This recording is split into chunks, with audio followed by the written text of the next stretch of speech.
Now joined by Washington Elite, joined by Head Coach Gene McCabe and attackman and midfielder Joey Allen and Hillis Burns. Gentlemen, we'll start with an opening statement with Coach of today's 20-9 win over Scranton in the second round of the NCAA tournament. Yeah, I think first of all, hats off to Scranton. We knew they'd be a very organized, talented team coming in here, and I think we really focused on making sure that we were just at our best at every phase, and I thought we did that. I thought we were great off the ground with ground balls, especially in the first half, and I think, we had a ton of possessions winning at face-offs, and I think we, as the game went on, really got a lot of momentum offensively. I think Joey, with an early hat trick, really set the tone for us, and the defensive effort across the board was terrific. So I'm just really pleased with this team and their mindset and how they went about, getting the job done today. We'll start, I guess, with Joey and followed by Hillis. Offensively, really kind of hit a stride there in the second period. Scored 7 goals. There was a 12-0 run between the second and third that really opened this game up. And what was really the point where you guys things started to click and finally got those chances to fall? Yeah, every game starts out tight. It's always 0-0 at the beginning. It's about figuring out our opposition.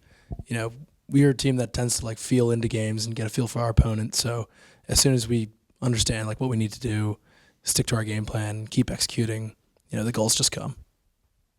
I guess, Hillis, is there anything that perhaps was the spark plug or something that got you guys really getting going?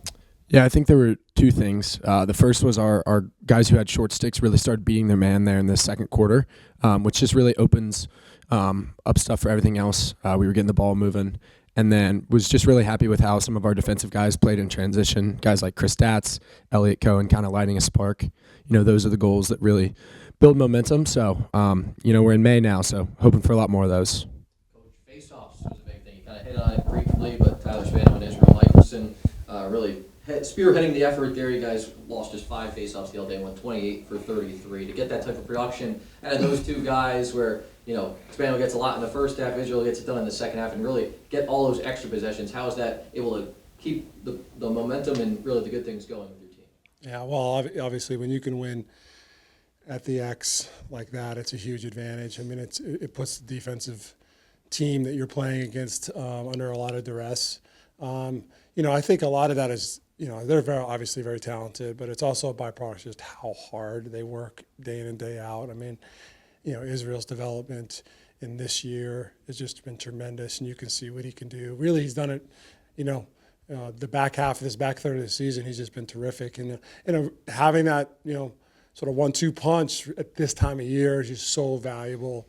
You can rest, you have more legs for day 2, those types of things. It really helps. I couldn't be more proud of this group. I guess we'll focus to tomorrow. Gettysburg, Stevens, still don't know your opponent heading into tomorrow, but as you guys gear up, what's the next 24 hours look like as you get ready to play your second game in as many days? Well, we have a healthy respect for both of these next 2 opponents. We have the advantage of having played Gettysburg, so we know a little bit more about them. But at the same time, our coaching staff and these guys are well prepared for this moment. And, we're going to rest up, hit the ice baths, and get a good night's sleep. And but we'll be well prepared. And this group is peaking at the right time. And it's a byproduct of just how they go about their business and the culture that we have here.